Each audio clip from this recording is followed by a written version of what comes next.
साथियों नमस्कार। आज के इस वीडियो में हम आपको बताएंगे कि छत्तीसगढ़ के अनियमित संविदा और दैनिक वेतनभोगी कर्मचारियों के नियमितीकरण स्थायीकरण के लिए छत्तीसगढ़ सरकार किन मापदंडों को अपना सकती है। ऐसा मैं इसलिए कह रहा हूं क्योंकि ठीक विधानसभा इलेक्शन से 2 दिन पहले वर्तमान में जो वित्त मंत्री ओपी चौधरी जी हैं उनके द्वारा एक वीडियो जारी किया गया था और मध्य प्रदेश और हरियाणा की तर्ज पर स्थायीकरण की बात उनके द्वारा कही गई थी वीडियो जारी करके। तो आगे मैं आपको ये भी बताऊंगा कि हरियाणा में 2003 की जो नीति है स्थायीकरण और नियमितीकरण के लिए जो दैनिक वेतनभोगी अनियमित और संविदा कर्मचारियों के लिए बनाई गई थी उसमें क्या कुछ प्रावधान किए गए थे, किन सेवा शर्तों के आधार पर वहां पर अनियमित कर्मचारियों को नियमितीकरण किया गया था, उसके ऑर्डर की कॉपी और जो आदेश है उसमें क्या सेवा शर्तें हैं उसके बारे में भी मैं आपको पूरी जानकारी विस्तार से दूंगा। तो साथियों, जैसा कि आप सभी को पता है कि इलेक्शन से पहले वित्त मंत्री ओपी चौधरी जी के द्वारा 2 दिन पहले ही एक वीडियो जारी किया गया था जिसमें उनके द्वारा प्रदेश के समस्त अनियमित संविदा और दैनिक वेतनभोगी कर्मचारियों से अपील की गई थी कि वे भाजपा के पक्ष में वोट करें और अगर छत्तीसगढ़ में भाजपा की सरकार बनी तो वे मध्य प्रदेश और हरियाणा की तर्ज पर प्रदेश के अनियमित संविदा और दैनिक वेतनभोगी कर्मचारियों का स्थायीकरण के लिए मार्ग प्रशस्त करेंगे। कमेटी का गठन किया जाएगा। तो कमेटी का गठन हो चुका है और बहुत जल्द इस कमेटी में अनियमित कर्मचारी संघ के जो पदाधिकारी हैं उनको भी शामिल करने की बात पत्र में कही गई है। तो सबसे पहले मैं आपको ओपी चौधरी जी के उस वीडियो को सुनवाता हूं जो इलेक्शन के ठीक 2 दिन पहले उनके द्वारा जारी किया गया था और प्रदेश के अनियमित संविदा और दैनिक वेतनभोगी कर्मचारियों को मध्य प्रदेश और हरियाणा की तर्ज पर नीति बनाकर उनको स्थायीकरण करने की बात उनके द्वारा कही गई थी। तो आप देख सकते हैं वीडियो। मैं कहना चाहूंगा कि नियमितीकरण, स्थायीकरण संविदा कर्मचारियों का, दैनिक वेतनभोगी कर्मचारियों का बहुत ही बड़ा विषय है। दोस्तों, कई साथियों ने मुझे फोन भी किया कि नियमितीकरण के मामले में क्या स्टैंड है। इसमें बहुत स्पष्ट स्टैंड है। भारतीय जनता पार्टी के मध्य प्रदेश की सरकार को आप जानते हैं, शिवराज सिंह चौहान जी वाली सरकार को, वहां तो कोई घोषणा पत्र में वादा नहीं किया गया था, फिर भी स्थायीकरण के बारे में एक अच्छा ऐतिहासिक निर्णय मध्य प्रदेश में हुआ है। इसी तरह से हरियाणा सरकार में आप जाकर देख सकते हैं, वहां भी एक बड़ा ऐतिहासिक निर्णय जो कर्मचारियों के स्थायीकरण नियमितीकरण के संदर्भ में लिया गया है। भारतीय जनता पार्टी ही कर्मचारियों की हिमायती सरकार रही है, हमेशा कर्मचारियों का पक्ष लेती रही है। इसमें कमेटी के बारे में डिसीजन लिया गया है। कमेटी में संविदा दैनिक वेतनभोगी कर्मचारियों को भी समिति में सम्मिलित करने की बात कही गई है। मैं आप सब लोगों को विश्वास दिलाना चाहता हूं कि स्थायीकरण का रास्ता, नियमितीकरण का रास्ता भारतीय जनता पार्टी ही प्रशस्त करेगी और आपका ओपी चौधरी आप लोगों के इस अधिकार के लिए हमेशा संकल्पबद्ध होकर, प्रतिबद्ध होकर ये लड़ाई आप लोगों के लिए लड़ता रहेगा। आपने देखा कि ओपी चौधरी जी के द्वारा किस प्रकार से वीडियो के माध्यम से प्रदेश के अनियमित संविदा और दैनिक वेतनभोगी कर्मचारियों से अपील की जा रही है कि वे बीजेपी को वोट करें और छत्तीसगढ़ में भारतीय जनता पार्टी की सरकार बनने पर वे प्रदेश के अनियमित संविदा और दैनिक वेतनभोगी कर्मचारियों को मध्य प्रदेश और हरियाणा की तर्ज पर स्थायीकरण की जो बात उनके द्वारा कही जा रही है, डबल इंजन की सरकार ही ये काम कर सकती है, ऐसा उनके द्वारा वीडियो में कहा जा रहा था।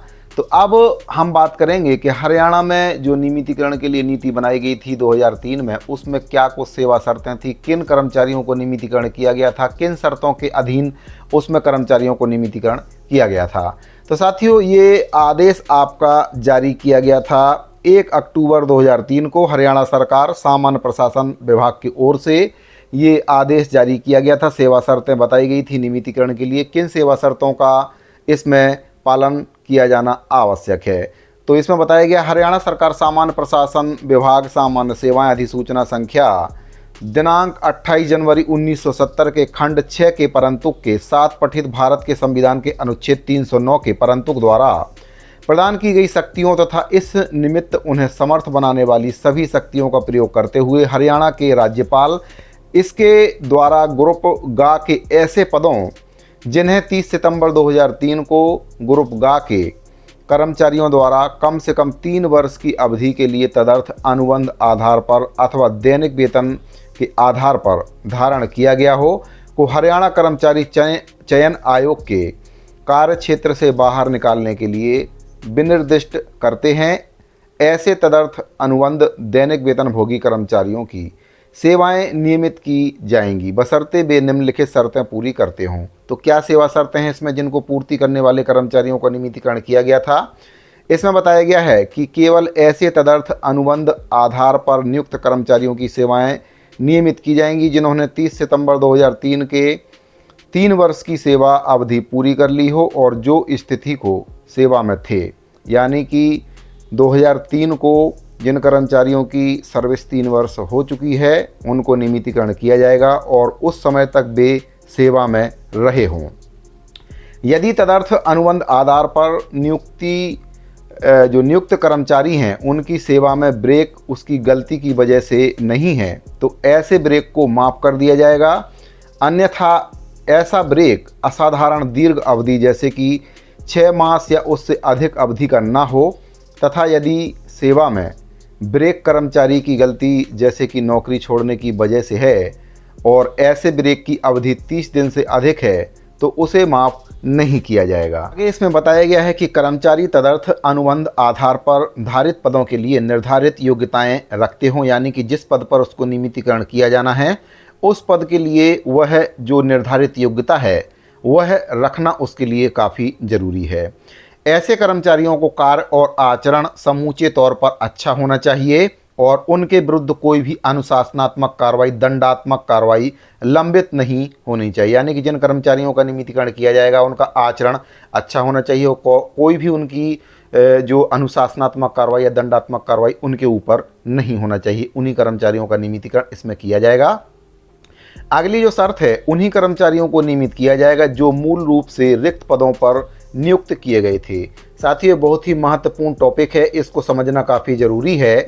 जहाँ भी नियमितीकरण किया गया है वहाँ पर ये शर्त जरूर रखी जाती है कि जिन कर्मचारियों को नियमितीकरण किया जा रहा है वे रिक्त पद पर कार्यरत हों या रिक्त पद के विरुद्ध वे काम कर रहे हों, उन्हीं कर्मचारियों को नियमित किया जाता है। अगर कोई कर्मचारी रिक्त पद पर या स्वीकृत पद पर काम नहीं कर रहा है तो उन कर्मचारियों का नियमितीकरण फिलहाल नहीं किया गया था। अगला इसमें बताया गया है कि अनुबंध आधार पर नियुक्त केवल उन्हीं कर्मचारियों को नियमित किया जाएगा जो नियमित वेतनमान या एक मुश्त वेतनमान पर नियमित स्वीकृत पदों पर नियुक्त किए गए थे। ये भी काफ़ी महत्वपूर्ण बिंदु है। उन्हीं कर्मचारियों का नियमितीकरण इसमें किया गया है जो कि नियमित वेतनमान या एक मुश्त वेतनमान या नियमित स्वीकृत पद के विरुद्ध नियुक्त किए गए थे और स्वीकृत पद के विरुद्ध वे काम कर रहे थे, उनका पद सेटअप में स्वीकृत पहले से था। अगला इसमें बताया गया दैनिक वेतनभोगी कर्मचारी ग्रुप गा के लिए कि केवल ऐसे दैनिक वेतनभोगी कर्मचारी जिन्होंने 30 सितंबर 2003 को ग्रुप गा के पदों पर 3 वर्ष की सेवा पूरी कर ली है और जो 30 सितंबर 2003 को सेवा में थे उनको ग्रुप गा के पदों के विरुद्ध नियमित किया जाएगा बशर्ते वे अपेक्षित योग्यताएं पूरी करते हों और मूल रूप से उनकी नियुक्ति रिक्त पदों के विरुद्ध हुई हो और उन्होंने प्रत्येक वर्ष कम से कम 240 दिन का कार्य किया हो। यदि दैनिक वेतनभोगी कर्मचारी की सेवा में ब्रेक उसकी गलती की वजह से नहीं है तो ऐसे ब्रेक को माफ़ कर दिया जाएगा बशर्ते ऐसा ब्रेक असाधारण अवधि का ना हो। तथापि यदि सेवा में ब्रेक कर्मचारी की गलती जैसे कि नौकरी छोड़ने की वजह से है और ऐसे ब्रेक की अवधि 30 दिन से अधिक है तो उसे माफ़ नहीं किया जाएगा। अगला इसमें बताया गया है कि केवल ऐसे दैनिक वेतनभोगी कर्मचारी जिन्होंने 30 सितंबर 2003 को ग्रुप घा के पदों पर 3 वर्ष की सेवा पूरी कर ली है और जो 30 सितंबर 2003 को सेवा में थे उनको ग्रुप घा के पदों के विरुद्ध नियमित किया जाएगा बशर्ते वे अपेक्षित योग्यताएं पूरी करते हों और मूल रूप से उनकी नियुक्ति रिक्त पदों के विरुद्ध की गई हो। उन्होंने प्रत्येक वर्ष कम से कम 240 दिन का कार्य किया हो। यदि दैनिक वेतनभोगी कर्मचारी की सेवा में ब्रेक उसकी गलती की वजह से नहीं है तो ऐसे ब्रेक को माफ़ कर दिया जाएगा बशर्ते ऐसा ब्रेक असाधारण अवधि का ना हो। यदि सेवा में ब्रेक कर्मचारी की गलती जैसे कि नौकरी छोड़ने की वजह से है तो ऐसे ब्रेक की अवधि 30 दिन से अधिक है तो उसे माफ़ नहीं किया जाएगा। तो ये काफ़ी जो महत्वपूर्ण सेवा शर्तें हैं इसमें बताई गई हैं। इसी आधार पर अगर छत्तीसगढ़ में भी नियमितीकरण के लिए, स्थायीकरण के लिए सरकार कोई नीति बनाती है तो हूबहू यही सब नियम उसमें भी फॉलो किए जा सकते हैं, ऐसी उम्मीद जताई जा रही है क्योंकि हरियाणा और मध्य प्रदेश की तर्ज पर ही नियमितीकरण, स्थायीकरण करने की बात ओपी चौधरी जी के द्वारा कही गई थी। अगला इसमें जो शर्त है, इस प्रकार से नियमित किए गए तदर्थ अनुबंध आधार पर नियुक्त अथवा दैनिक वेतनभोगी कर्मचारियों की वरिष्ठता ग्रुप गा और ग्रुप घा के कर्मचारियों के साथ 1 अक्टूबर 2003 से निर्धारित की जाएगी। ग्रुप गा और ग्रुप घा के ऐसे तदर्थ अनुबंध आधार पर नियुक्त अथवा दैनिक वेतनभोगी कर्मचारियों की पारस्परिक वरिष्ठता उनके द्वारा तदर्थ अनुबंध आधार पर अथवा दैनिक वेतन आधार पर कार्य ग्रहण की तिथि से निर्धारित की जाएगी। यानी कि जिस दिन से उनको नियमित किया जाएगा उसी दिन से उनकी जो वरिष्ठता है वह निर्धारित की जाएगी। यदि ऐसे तदर्थ अनुबंध आधार पर नियुक्त अथवा दैनिक वेतनभोगी कर्मचारियों की कार्य ग्रहण करने की तिथि एक ही हो तो आयु में बड़े कर्मचारियों को आयु में छोटे कर्मचारी से वरिष्ठ माना जाएगा। यानी कि जिन कर्मचारियों को नियमितीकरण किया जा रहा है उनका प्रथम तिथि से ही उनकी वरिष्ठता की गणना की जाएगी। और यदि दोनों कर्मचारी समान जो योग्यता रखते हैं, यानी कि दोनों की ज्वाइनिंग तिथि सेम है, तो उसमें फिर जो वरिष्ठता का क्रम है वह उम्र के हिसाब से उसमें किया जाएगा। जिसकी उम्र ज़्यादा होगी उसको वरिष्ठ ज़्यादा माना जाएगा, भले ही उनकी ज्वाइनिंग एक साथ हुई हो। तो वरिष्ठता का क्रम निर्धारण करने के संबंध में भी इसमें दिशा निर्देश बताए गए हैं।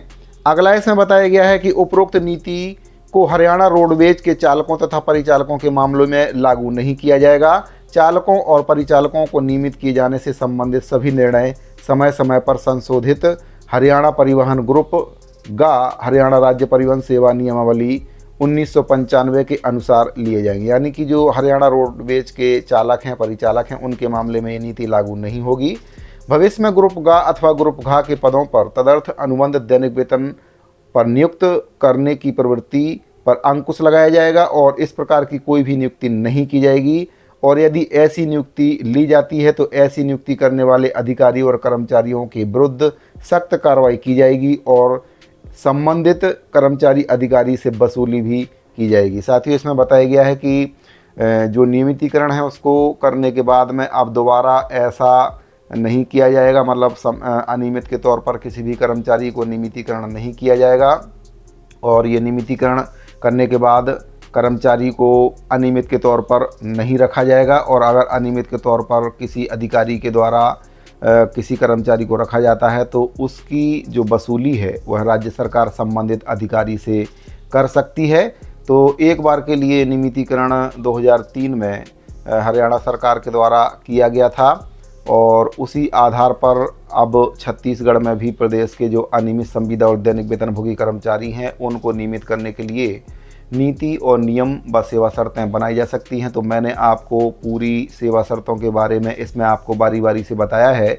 इसमें जो मेन सेवा शर्तें हैं उसमें स्पष्ट तौर पर कहा गया है कि जो नियमित पद के विरुद्ध या स्वीकृत पद के विरुद्ध कर्मचारी कार्यरत हैं उन्हीं कर्मचारियों को नियमित किया जाएगा जो कि वेतनमान जिनका निर्धारण किया जा चुका है। और रिक्त पद के विरुद्ध जो पहले से काम कर रहे हैं केवल उन्हीं अनियमित संविदा और दैनिक वेतनभोगी कर्मचारियों का नियमितीकरण इसमें किया जाएगा।